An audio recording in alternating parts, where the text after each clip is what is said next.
नमस्कार, मैं हूं आप सभी के साथ महिमा पांडे और आप देख रहे हैं आपका अपना चैनल विस्तार न्यूज। वक्त हो चला है 3 बजे का और खबरें देखेंगे विस्तार से। चलिए बुलेटिन की शुरुआत करते हैं बड़ी खबर के साथ, जो कि राजधानी रायपुर से आ रही है। आपको बता दें, साय कैबिनेट की बैठक, जी हां, नवा रायपुर मंत्रालय में बैठक में मानसून सत्र को लेकर चर्चा, कई महत्वपूर्ण बिंदुओं पर भी चर्चा होने की संभावना है। तो बड़ी खबर आपको बता रहे हैं, बैठक में मानसून सत्र को लेकर चर्चा होगी, कई महत्वपूर्ण बिंदुओं पर भी चर्चा संभावित है। और इस खबर पर ज्यादा जानकारी के लिए हमारे साथ हमारे सहयोगी खोमन साहू राजधानी रायपुर से जुड़ चुके हैं। खोमन, आपसे जानना चाहेंगे कि साय कैबिनेट की ये मानसून सत्र से पहले बड़ी चर्चा है, बड़ी बैठक है, क्या कुछ जानकारी है इससे लेकर? देखिए, आज की जो बैठक है महिमा, बहुत खास होने वाला है, क्योंकि 22 जुलाई है उससे मानसून सत्र की शुरुआत हो रही है। हालांकि सत्र छोटा है, लेकिन इसमें कई ऐसे बड़े फैसले लिए जाएंगे जो प्रदेश के लिए हित में होंगे। यही कारण है कि आज कैबिनेट की बैठक होगी, थोड़ी देर बाद बैठक चालू हो जाएगी। महिमा, बैठक में जो प्रत्यक्ष रूप से महापौर का चयन होगा, आम जनता सीधे तौर पर महापौर चुन पाएगी, ऐसा विधेयक सरकार लाने जा रही है। इसके अलावा अन्य तरीके की जो पुनर्वास नीति सरकार बना रही है, उस पर भी आज चर्चा संभव है, ताकि आने वाले दिनों में जो विधेयक लाया जाएगा पुनर्वास नीति को लेकर, उस पर चर्चा सदन में होगी। तीसरी बात, खाद बीज की समस्या को लेकर, क्योंकि छत्तीसगढ़ में धान की बुआई चल रही है, 70% किसान छत्तीसगढ़ में निवास करते हैं। ऐसे में धान बीज की कमी कहीं ना हो, इसकी भी चर्चा आज होने वाली है, क्योंकि हम देखते हैं कि अलग अलग जगहों से खबर आती है खाद बीज की, लेकिन अब जिस तरीके से आज चर्चा होने वाली है।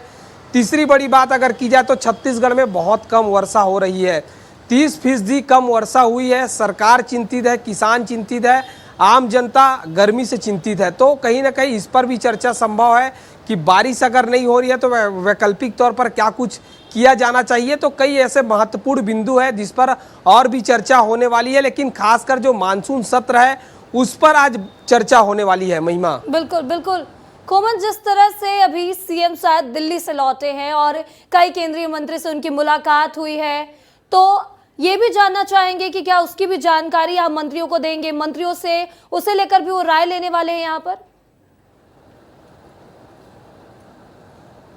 देखिए, निश्चित तौर पर अलग अलग मंत्रियों से अलग अलग तरीके से प्रोजेक्ट तैयार कराए जा रहे हैं, ताकि जो प्रोजेक्ट है उसको लेकर मुख्यमंत्री, उप मुख्यमंत्री अपने हाई कमान से, केंद्रीय मंत्रियों से चर्चा करे। उसके बाद आपने देखा कि किस तरीके से छत्तीसगढ़ के ननिहाल से अयोध्या के लिए जो है उसके लिए तैयार रोड मैप तैयार किया गया, उसकी मंजूरी मिल गई। तो अलग अलग तरीके से जो डबल इंजन सरकार का फायदा है छत्तीसगढ़ को अब मिलने लगा है। महिमा, और आने वाले दिनों में भी ये छत्तीसगढ़ के लोग उम्मीद जताए बैठे हैं कि डबल इंजन की सरकार है तो तेजी रफ्तार से छत्तीसगढ़ का विकास होगा। महिमा, बिल्कुल बिल्कुल खोमन, तो अब देखना होगा कि साय कैबिनेट की यह अहम बैठक होने वाली है। इस बैठक में क्या कुछ निकलकर सामने आता है। इस तमाम जानकारी के लिए आपका बहुत बहुत शुक्रिया खोमन। और चलिए इसी बीच आगे बढ़ते हैं। आपको बता दें, महाकौशल क्षेत्र में औद्योगिक विकास को रफ्तार देने के लिए 20 जुलाई को जबलपुर में रीजनल इंडस्ट्री कॉन्क्लेव का आयोजन किया जा रहा है। मुख्यमंत्री डॉक्टर मोहन यादव इस कार्यक्रम का उद्घाटन करेंगे।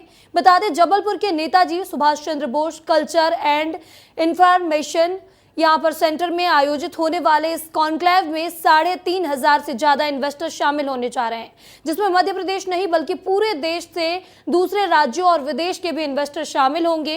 रीजनल इंडस्ट्रियल कॉन्क्लेव में एग्रो माइंस, साथ ही डिफेंस, गारमेंट और टूरिज्म जैसे सेक्टरों पर फोकस किया जा रहा है, ताकि औद्योगिक विकास को रफ्तार मिल सके। कार्यक्रम के दौरान मुख्यमंत्री डॉक्टर मोहन यादव उद्यमियों से 1-to-1 चर्चा भी करेंगे और उन्हें महाकौशल क्षेत्र में इन्वेस्ट करने के लिए आमंत्रित करेंगे। इस आयोजन को सफल बनाने के लिए प्रशासन की तैयारी भी अंतिम दौर पर पहुंच चुकी है। जबलपुर में रीजनल इंडस्ट्री कॉन्क्लेव की तैयारियों का जायजा लिया हमारे सहयोगी दुर्गेश साहू ने। जबलपुर समेत पूरे महाकौशल क्षेत्र में औद्योगिक विकास को रफ्तार देने के लिए रीजनल इंडस्ट्री कॉन्क्लेव का आयोजन जबलपुर में होने जा रहा है। 20 जुलाई दिन शनिवार को यह आयोजन होगा, जिसका उद्घाटन करेंगे मध्य प्रदेश के मुखिया डॉक्टर मोहन यादव। और इसकी तैयारियां कितनी भव्य यहाँ पर की जा रही हैं। इस तरफ आप देख सकते हैं कि रंग बिरंगी जो चित्रकारी है, जो खासकर आदिवासी बहुल इलाकों को दर्शाती है, आदिवासी संस्कृति को दर्शाती है, उस चित्रकारी का प्रदर्शन यहाँ पर किया जा रहा है। आखिरकार इस कॉन्क्लेव में होगा क्या? दरअसल औद्योगिक क्षेत्र को विकसित करने के लिए, इन्वेस्टर को बुलाने के लिए, इनसे इन्वेस्ट कराने के लिए 5 सेक्टर्स को चुना गया है, जिसमें एग्रो, माइंस, डिफेंस, गारमेंट जैसे सेक्टर्स में शामिल किए गए हैं। इन तमाम सेक्टर्स में अलग अलग उद्योगपति यहाँ पर आएंगे, इन्वेस्टर आएंगे, वो MOU साइन करेंगे, वो इन्वेस्टमेंट के लिए खुला प्लेटफॉर्म पाएंगे। मुख्यमंत्री मोहन यादव जैसे कह चुके हैं कि अब ये शुरुआत है, ये रीजनल स्तर पर हम ऐसे कॉन्क्लेव का आयोजन करेंगे। जबलपुर के बाद फिर ये उज्जैन, रीवा, सागर जैसे दूसरे बड़े शहरों में होगा और वहां पर औद्योगिक विकास को रफ्तार देने के लिए इन्वेस्टर को बुलाया जाएगा। खुला मंच रहेगा, सिंगल विंडो सिस्टम बनाई जाएगी, जो अब तक हो चुका है उस पर सुधार किया जाएगा। आगे ऐसी गलतियां ना हो ताकि इन्वेस्टर आए और वो अपना इन्वेस्ट करें, ताकि मध्य प्रदेश को औद्योगिक विकसित किया जा सके और बेरोजगारी को भी खत्म किया जा सके। तो निश्चित तौर पर रीजनल इंडस्ट्री कॉन्क्लेव की जो उम्मीदें हैं वो नई औद्योगिक क्रांति लाने की हैं। देखा इस तरीके से इस पूरे कॉन्क्लेव में बड़ी संख्या में इन्वेस्टर आएंगे और उस पर इन्वेस्ट करने की कोशिश करेंगे। कैमरामैन नवीन के साथ दुर्गेश कुमार, विस्तार न्यूज। और इसी बीच राजधानी रायपुर से एक और बड़ी खबर आ रही है। आपको बता दें, आज बीजेपी विधायक दल की बैठक, जी हां, मुख्यमंत्री निवास में ये बैठक होगी। विधायक दल की बड़ी बैठक, शाम 6 बजे विधायक दल की बैठक। जी हां, मॉनसून सत्र को लेकर तैयार की जाएगी रणनीति। विधायकों के प्रश्नों पर विशेष रूप से चर्चा होगी। अनुपूरक बजट को लेकर भी चर्चा की जाएगी। और इस खबर पर ज्यादा जानकारी के लिए हमारे साथ हमारे सहयोगी रोहित मिश्रा जुड़ चुके हैं राजधानी रायपुर से। रोहित, एक तरफ तो यहाँ पर साय कैबिनेट की बड़ी बैठक हो रही है, वहीं दूसरी ओर आज बीजेपी विधायक दल की भी बैठक होने वाली है। बीजेपी हमेशा रणनीति बनाकर कार्य करती है, क्या कुछ रणनीतियां बनेंगी इस बैठक में? बिल्कुल, देखिए महिमा, रणनीति साफ है कि अगर विपक्ष सदन में आक्रामक होता है तो आक्रामकता के साथ में कैसे उनके सवालों का जवाब देना है, इसके बारे में जानकारी तमाम यहां पर जो विधायक, भाजपा के विधायक शामिल होंगे उनको दी जाएगी। मंत्रियों को पाठ पढ़ाया जाएगा कि विपक्ष के सवालों का जवाब किस प्रकार से देना है, क्योंकि इस बार विपक्ष ने बड़ी रणनीति बनाई है और 950 से ज्यादा सवाल जो है वो दागे गए हैं और विपक्ष को ये चाह रहा है कि सरकार को घेरा जाए। लेकिन आज जो बैठक होने वाली है, 3 घंटे से ज्यादा की ये बैठक चलने वाली है। साफ तौर पर इस पे एक एक विधायक से खुद मुख्यमंत्री विष्णुदेव साय चर्चा करेंगे, मंत्री चर्चा करेंगे और ये बताया जाएगा कि अगर मंत्री बाई चांस घिर जाते हैं, विपक्ष घेरने में सफल रहता है, तो उसका अपने नेता के साथ में खड़े कैसे रहना है और कांग्रेस को आक्रामक नहीं होने दिया जाना है। और इस बार जो खास तौर पर बात की जाए तो कानून व्यवस्था को लेकर कांग्रेस बड़ी तैयारी पर दिखाई दे रही है। साफ तौर पर कानून व्यवस्था पर जो सदन में हंगामा है वो देखने को मिल सकता है, तो ऐसे में तमाम विधायकों से चर्चा की जाएगी। इसके अलावा अनुपूरक स्तर पर या फिर और कौन से विधेयक सरकार लाने वाली है, इसकी जानकारी भी जो है विधायकों को दी जाएगी। उनसे भी समझा जाएगा कि उनके क्षेत्र की समस्या क्या है, बिल्कुल बिल्कुल, और उन्होंने किस प्रकार से सवाल लगाए हैं। तो कुल मिलाकर बहुत महत्वपूर्ण यह बैठक रहने वाली है, क्योंकि इस बार के सत्र काफी हंगामेदार होने का आसार है, क्योंकि यह दूसरा पूर्णकालिक और बहुत अच्छे से चलने वाला सत्र नजर आ रहा है, जिसको लेकर आज तैयारी भाजपा करती हुई नजर आएगी। बिल्कुल बिल्कुल। तो रोहित, यहाँ पर जो विधायक दल की बैठक होगी बीजेपी की ओर से, उसमें उन्हें सत्र में किस तरह से विपक्ष का जवाब देना है वो समझाया जाएगा। इस तमाम जानकारी के लिए आपका बहुत बहुत शुक्रिया। और इसी बीच बिलासपुर की ओर रुख करते हैं, जहां से बड़ी खबर है। आपको बता दें, जहां पर बिलासपुर जिले में मलेरिया से 2 और बच्चों की मौत हो गई है। जी हाँ, 2 दिन में 4 बच्चों की मृत्यु हो गई है। यहाँ भी झोला छाप डॉक्टर के इलाज करना ही बड़ी वजह पाया जा रहा है। बिलासपुर में स्वास्थ्य विभाग के बड़ी लापरवाही सामने आई है। सूचना के बाद स्वास्थ्य विभाग की टीम मौके पर पहुंची है। बता दें, हालातों का जायजा ले रही है स्वास्थ्य विभाग की टीम। मलेरिया से जिले की स्थिति खराब होती जा रही है। इस खबर पर ज्यादा जानकारी के लिए हमारे साथ हमारे सहयोगी आशीष दुबे हमारे साथ जुड़ चुके हैं। आशीष, जिस तरह से बिलासपुर में लगातार झोला छाप डॉक्टरों से इलाज कराने का मामला सामने आ रहा है और लगातार मलेरिया से बच्चों की मौतें भी हो रही है, कहां सोया है आखिर स्वास्थ्य विभाग, कहां सोया है प्रशासन? जी बिल्कुल, जो है देखिए 2 दिन में 4 बच्चों की मौत हो गई है। सबसे बड़ी बात है कि जिन 2 बच्चों का जोड़ा गया है वो भी सगे भाई हैं। कल जैसे जो घटना सामने आई थी वही घटना आज एकदम जैसे रिपीट हुई है। और सबसे बड़ी बात है कि हाई कोर्ट जैसे मामले को संज्ञान ले रहे, हाई कोर्ट जैसी बड़ी संस्था इस मामले को संज्ञान ले रही है और उसके बावजूद जो है स्वास्थ्य विभाग की बड़ी लापरवाही, जिला प्रशासन की बड़ी लापरवाही, मलेरिया फैल रहा है। ये केंद्रा का इलाका है जहां इन 2 बच्चों की मौत हुई है। संजय और अजय 2 भाई हैं, संजय धुर्वे और अजय धुर्वे, 9 और 13 साल के ही हैं। ये दोनों बच्चे जो हैं किसी झोला छाप से इलाज करवा रहे थे और केंद्रा का जो सरहदी इलाका है, बिलासपुर का बिल्कुल अंतिम छोर है, वहां सिलपहरी नामक गांव में जो है दोनों बच्चों की मौत की खबर सामने आई है, जिससे पूरा जो जिला है वो झकझोर सा गया है। क्योंकि कल 2 बच्चों की मौत बिलासपुर वालों ने सुनी थी मलेरिया से, और आज फिर 2 बच्चों की मौत, यानी 2 दिन में 4 मौतें और 8 पॉजिटिव अभी भी सक्रिय हैं मलेरिया के जो रोगी हैं। और कितना घातक साबित हो रहा है बिलासपुर के लोगों के लिए, आप जो है इस बात से समझ सकते हैं। और सबसे बड़ी बात है कि अभी तक हमारी खबर दिखाए जाने तक अभी स्वास्थ्य विभाग उस स्पॉट पे नहीं पहुंचा है जहां उन्हें पहुंच जाना चाहिए था। जिले के जो मुख्य चिकित्सा स्वास्थ्य अधिकारी है प्रभास श्रीवास्तव, वो और प्रमोद तिवारी, डॉक्टर प्रमोद तिवारी दोनों मौके पर पहुंचने वाले हैं, ऐसा वो बता रहे हैं, पहुंचे नहीं है, सूचना खाली उनको मिली है।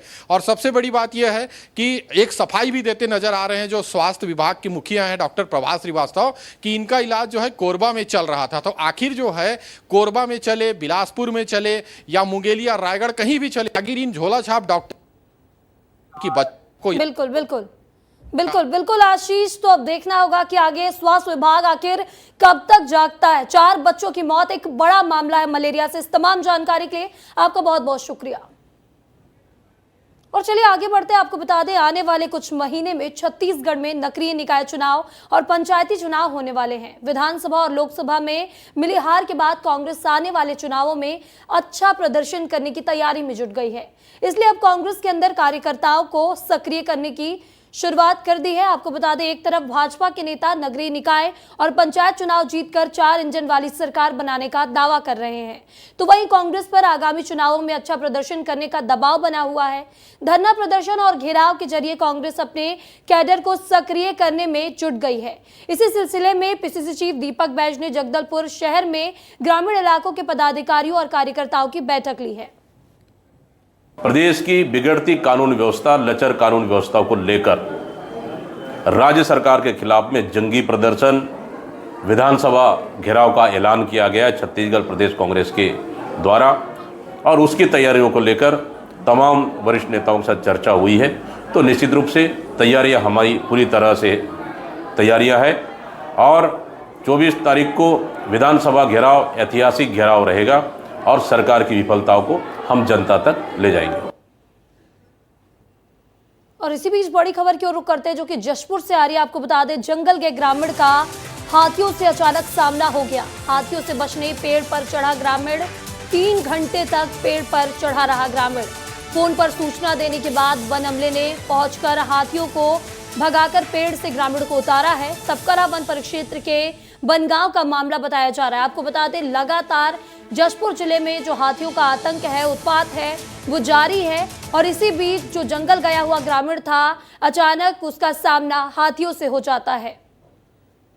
इस खबर पर ज्यादा जानकारी के लिए हमारे साथ हमारे सहयोगी शुभम कुंदन सिंह हमारे साथ जुड़ चुके हैं। शुभम, आपसे जानना चाहेंगे कि जशपुर जिले में लगातार हाथियों का जो उत्पात है वो जारी है, और ऐसे में ग्रामीणों को जंगलों से भी दूर रहने की बात कही जा रही है।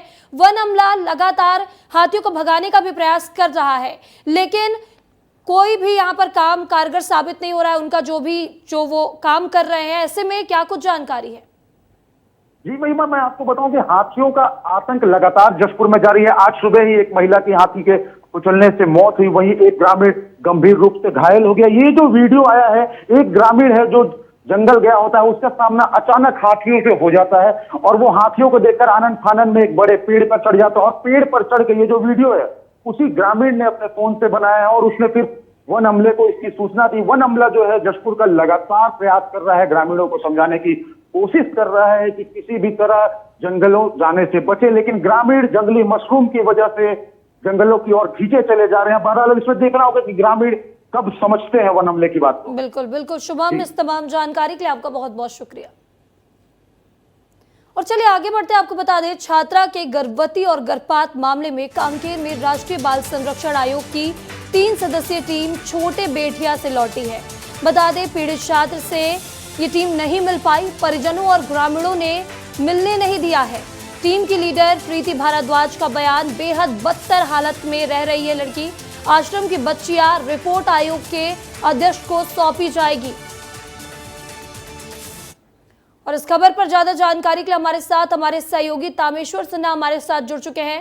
तामेश्वर, आपसे जानना चाहेंगे, पहले तो छात्रा गर्भवती होती फिर गर्भपात कराया जाता है और इसी बीच राष्ट्रीय बाल संरक्षण आयोग की टीम जब पहुंचती है तो उसे यहाँ छात्रा से मिलने नहीं दिया गया, क्या कुछ जानकारी? बिल्कुल महिमा, जो बाल संरक्षण आयोग की 3 सदस्यीय जो टीम यहाँ आई थी वो जो है छोटी बेटिया का जो बालिका छात्रावास है वहां गए और जांच किए, लेकिन जो परिजन थे और जो पीड़िता है उससे जो गांव वाले हैं और उसके जो परिजन है वो मिलने नहीं दिए। हालांकि जो टीम लीडर प्रीति भारद्वाज है उन्होंने यहाँ पत्रकारों से बातचीत में प्रशासन पर आरोप लगाए हैं कि जिस तरीके से बालिका आश्रमों में पैसे खर्च किए जा रहे हैं वो तमाम सुविधाएं नहीं मिल रही है। एक बेड में 2-2 बच्चियां जो है आश्रमों में जो है सो रही है, तो कहीं ना कहीं जो है जो टीम लीडर है उनका एक बड़ा आरोप है। उन्होंने यहाँ भी आरोप लगाया कि सरकार जो खर्च करती है छात्रावासों में वो जो है उचित सुविधाएं जो है उन बच्चियों को नहीं मिल पा रहा है। जी बिल्कुल बिल्कुल। तो तामेश्वर, यहाँ एक तो पीड़ित छात्रा से नहीं मिलने दिया गया और दूसरी ओर ही जो छात्रावास की स्थिति है वो बेहद बदतर बताई जा रही है। इस तमाम जानकारी के लिए आपका बहुत बहुत शुक्रिया। चलिए बढ़ते हैं खबरों की ओर। आपको बता दें, कोरिया में स्कूली बच्चों का अनोखे तरीके से पेयजल समस्या से निजात दिलाने का एक वीडियो सोशल मीडिया पर वायरल हो रहा है, जिसमें बच्चे खाना खाकर झूठी थाली के लिए स्कूल परिसर में 6 साल पहले खोदे गए ट्यूबवेल को दिखा रहे हैं, जिसमें आज तक ना हैंडपंप ना सोलर पंप लगे हैं, जिसके चलते बच्चों को पानी की समस्या से जूझना पड़ रहा है। बता दें, बच्चों के इस अनोखे प्रदर्शन के बाद अब देखना होगा कि बच्चों को स्कूल परिसर में कब तक पेयजल उपलब्ध हो पाता है। विस्तार न्यूज ने वायरल वीडियो की पड़ताल की तो दुरुस्त वनांचल क्षेत्र ने, जो कि कोरिया जिला मुख्यालय बैंकुटपुर से लगभग 70 किलोमीटर दूर बसे गांव के प्राथमिक शाला सुक्तरा का बताया जा रहा है, जहां स्कूल परिसर में एक नहीं बल्कि 3 ट्यूबवेल का खनन किया गया है, लेकिन आज तक पानी निकालने के लिए एक भी हैंडपंप सोलर पंप नहीं लगाया गया। बता दें, खाना बनाने वाली सहायिका 1 किलोमीटर दूर घर से पानी लेकर खाना बनाने यहां पर आती है और बच्चों को यही पानी पिलाया जाता है। बात अब चिरमिरी की, जहां चिरमिरी के बरतुंगा स्थित सती मंदिर के विस्थापन को लेकर हाई कोर्ट ने एससीसीएल के अधिकारियों को अवमानना का नोटिस जारी किया है। Notice Chirmiri open cast mines के उच्च क्षेत्रीय प्रबंधक मनीष सिंह, कुरासिया माइंस के उप क्षेत्रीय प्रबंधक अरुण सिंह चौहान और एससीसीएल चिरमिरी के चेयरमैन पद पर पदस्थ कर्मचारी राजेश्वर श्रीवास्तव को जारी किया गया है। बता दें, विस्तार न्यूज इस खबर को प्रमुखता से विस्तार न्यूज ने दिखाया था कि एससीसीएल के अधिकारियों ने नियमों को और हाई कोर्ट के आदेश को दरकिनार कर सती मंदिर को विस्थापित कर दिया और उस जगह पर कोयला उत्खनन के लिए बारूद से ब्लास्ट कर दिया, जिसके बाद आपको बता दें कई लोगों ने धार्मिक भावनाओं को ठेस पहुंचाई। इसके बाद हाई कोर्ट में चिरमिरी क्षेत्र के राजकुमार मिश्रा ने याचिका दायर की थी। माननीय छत्तीसगढ़ उच्च न्यायालय का ये जो आदेश था ये बहुत स्पष्ट था, लेकिन एससीसीएल के अधिकारी कर्मचारी इस आदेश को हवा में उड़ाए, कोई तवज्जो नहीं दिए। लेकिन माननीय उच्च न्यायालय के द्वारा सवेरिया बरतुंगा, अरुण चौहान सवेरिया कुरासिया और राजेश्वर श्रीवास्तव चेयरमैन को नोटिस जारी हुआ है और मुझे आशा है कि इस नोटिस का जवाब देंगे ये लोग, और यदि कोर्ट की मंशा है जैसा उसके अनुरूप ये काम नहीं करते हैं तो इनको जेल भेजेगी नहीं। और अगली खबर इंदौर से है, जहां के खजराना मंदिर में वजन तोलने वाले ने अश्लील हरकत की है। एक नवविवाहित का वॉशरूम में अश्लील वीडियो बनाया है, जिसके बाद 24 साल की युवती की शिकायत पर खजराना थाने में प्रकरण दर्ज कर लिया गया है। ये वीडियो वॉशरूम के खिड़की से बनाया गया है। जब युवती की नजर पड़ी तो उसने पति से शिकायत की और फिर उसकी शिकायत थाने में कराई गई। सीसीटीवी की मदद से बदमाशों की पहचान हो गई है। मंदिर परिसर के गार्ड ने बदमाशों की पहचान की है। पुलिस आरोपियों की तलाश में जुट गई है। और दर सोमवार से सावन का पवित्र महीना शुरू होने वाला है और ऐसे में उज्जैन के महाकाल भगवान के दर्शन के लिए उनके भक्तों का एक अलग ही जुनून देखा जा रहा है और कई भक्त तो हठ योग के द्वारा भी भगवान के दर्शन करने जा रहे हैं। ऐसे में एक जुनून सीहोर जिले के भक्त सचिन वर्मा के सर पर चढ़ा हुआ दिखाई दिया और वह 24 घंटे में 160 किलोमीटर दौड़कर भगवान महाकाल के दर्शन के लिए अपनी टीम के साथ निकल रहे हैं। सचिन वर्मा से विस्तार न्यूज ने खास बातचीत की है। सावन के महीने को भगवान शंकर की भक्ति के लिए उपयुक्त माना जाता है और इसी बीच भगवान शंकर के भक्तों का हठयोग भी सामने आ रहा है। मैं इस समय मौजूद हूं सीहोर जिले के इछावर में, जहां एक युवा धावक ने इछावर से उज्जैन तक दौड़कर जाने का प्रण किया है और यह कार्य वह निर्धारित 24 घंटे में पूरा करेंगे, ऐसा उनके द्वारा बताया जा रहा है। हमारे साथ खुद धावक सचिन वर्मा मौजूद हैं जो हमें इस विषय पर जानकारी देंगे। आप इछावर से उज्जैन 160 किलोमीटर 24 घंटे में दौड़कर जाएंगे, ऐसा आप बता रहे हैं, क्या है पूरा? जी बिल्कुल सही, आपने सही सुना है। यह यात्रा मैं 24 घंटे में पूर्ण करूंगा और ये यात्रा में किसी चीज़ के लिए नहीं कर रहा हूँ, ये सिर्फ मैं महाकाल बाबा से मिलने के लिए कर रहा हूँ। और इसी बीच रुक करते मुरैना की ओर, जहां से बड़ी खबर है। आपको बता दें, भू माफियाओं को लेकर प्रशासन का बड़ा एक्शन।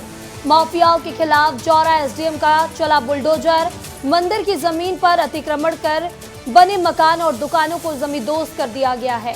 बता दें, 4 मकान और 10 दुकानों पर बुलडोजर चलाया गया है। जौरा तहसील के बागचीनी चौखट्टा स्थित नेशनल हाईवे 552 का मामला बताया जा रहा है, जहां नरसिंह मंदिर के पास करोड़ों रुपए की ये जमीन थी।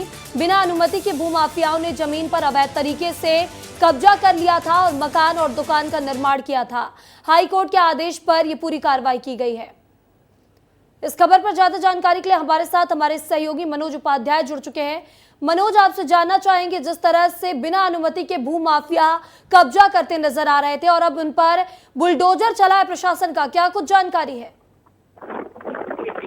मैं बताना चाहूंगा कि ये जमीन की नरसिंह मंदिर की उन्होंने कभी दान की होगी, तो इन्होंने उस जमीन पर एक मंदिर भी बनवाया और 4 मकान और मेन रोड नेशनल हाईवे क्रमांक 552 पे 10 दुकानें बनाई थी। उसको लेकर पुजारी ने दावा किया था, हाईकोर्ट से केस जीता था पुजारी, और उसके हाईकोर्ट के निर्देश